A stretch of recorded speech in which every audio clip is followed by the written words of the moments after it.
Ordinary homes, extraordinary happenings. Living with the Dead. Britain's most haunted houses go under the spotlight as our crack team of psychics go face to face with the evil that lurks within. Leave my house! Sensitive, Johnny Fiore. Exorcist, Ian Lawman. And paranormal investigator, Stephen Griffiths, embark on their spine-chilling quest to get rid of uninvited house guests. Did you pass over nearby? Oh, shit! Hey, I'm moving! Well done, just ask them to make that noise. It's okay.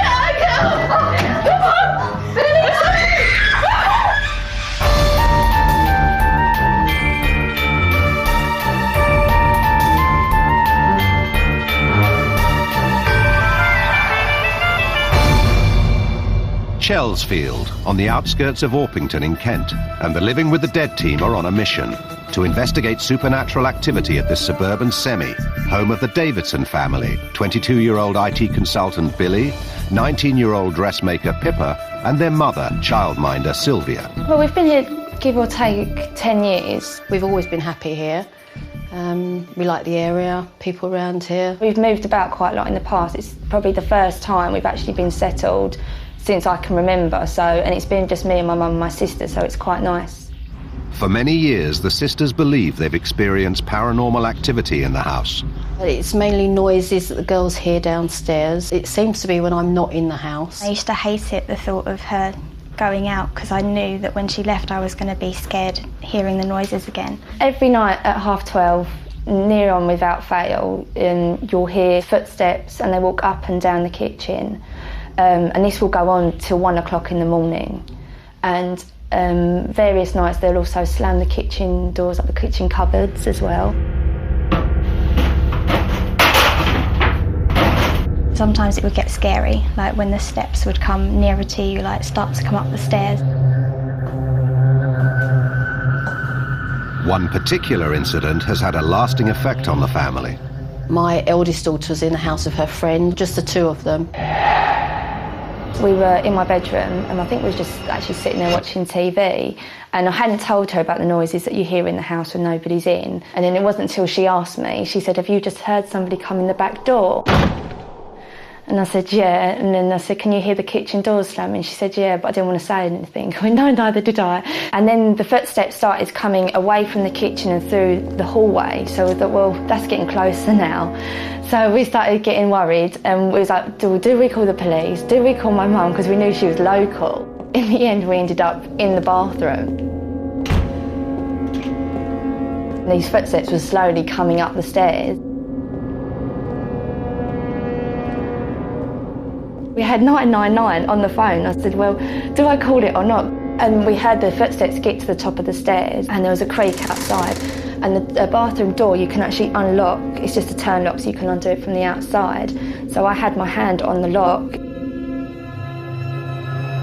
And then all of a sudden I could see the lock in between, the gap between the door and the frame, and the lock was coming back, but the lock wasn't turning in my hand. And then all of a sudden I heard my mum's car pull up, and we didn't hear anything come down the stairs. All we heard was literally something walking or running across the wooden floor in the kitchen, and then the back door just slammed again, and that was it. I was petrified, but at the same time, you're trying to calm yourself down, so you're trying to gather your thoughts and sort of, like, you know, what do we actually need to do?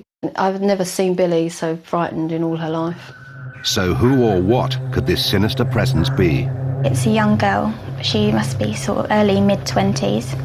The first time I saw it, I was in the kitchen with my mum, and I turned round and I thought it was my friend who had been staying over, but she'd gone home like an hour earlier and I'd forgotten. As I turned round, I saw a figure with long dark hair sort of float through the kitchen, and then a couple of months ago I saw the same figure come out of my sister's room. As I was crossing the landing, I turned and she sort of came towards me and then disappeared. A separate witness, Billy's boyfriend, believes he's seen the same spectral presence while staying over one night. He said he woke up and there was a young girl, early 20s, long dark hair, standing right next to the bed looking over us. And he said he didn't say anything, he just watched her and she just stared at him. And then she made her way back into the corner of my bedroom. When he told me in the morning, I didn't actually react to it, I just asked what she looked like, because my sister, about 6 months before that, had said that she'd seen the same girl and the description matched. So I went back and he confirmed with her what that spirit looked like that she was seen before, and it matched his description. Could this same entity be responsible for yet another inexplicable occurrence?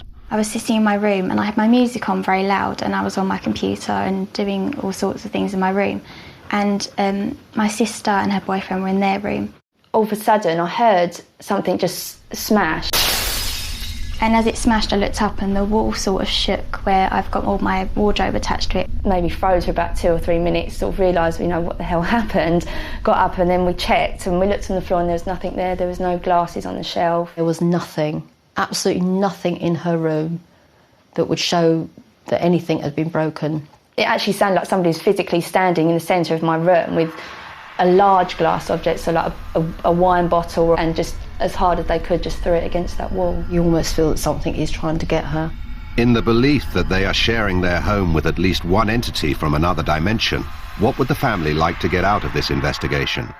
Who it is, who they're connected to, how long they've been here. If they're here to harm us, then yes, I would like them to go. I'd like to know what these noises are, and I'd like to know that why they choose me and my sister. The Living with the Dead team plan on holding an overnight vigil at the Davidsons' house to see if they can unearth any paranormal activity. Before their vigil begins, they will check out the property alone to get an initial feel for any psychic phenomena. As the family leaves, the team moves in. First to arrive is paranormal investigator Stephen Griffiths. After taking various readings from around the house, Stephen isn't convinced there's much activity to report. Well, I've had a wander around the house. I'm very sceptical about what we're going to find tonight. But then again, the lights are off. It's going to be a different atmosphere. But I'm very sceptical about the old building. Later that night, the rest of the team arrive. Sensitive Johnny Fiore and exorcist Ian Lawman. They've never met the family and know nothing about their experiences in the house. Once inside, they separate. Ian feels drawn upstairs, and in Pippa's room, he picks up on something. I'm sensing a female at this moment in time. And as I see her, she's got this beautiful dress on. It's a young girl. She must be sort of early, mid-20s. Downstairs, Johnny also senses something, but it appears distant. Whatever here is just in the beginning stages. I just have a faint sensation. Ian is drawn to Pippa's dressmaking equipment. The artwork of this person is drawing this female in. She's fascinated by the dresses and the designs and things like that. So this is what's attracting this girl. When I was standing on the landing, I could just feel the presence hovering on the landing. Sometimes it would get scary, like when the steps would come nearer to you, like start to come up the stairs.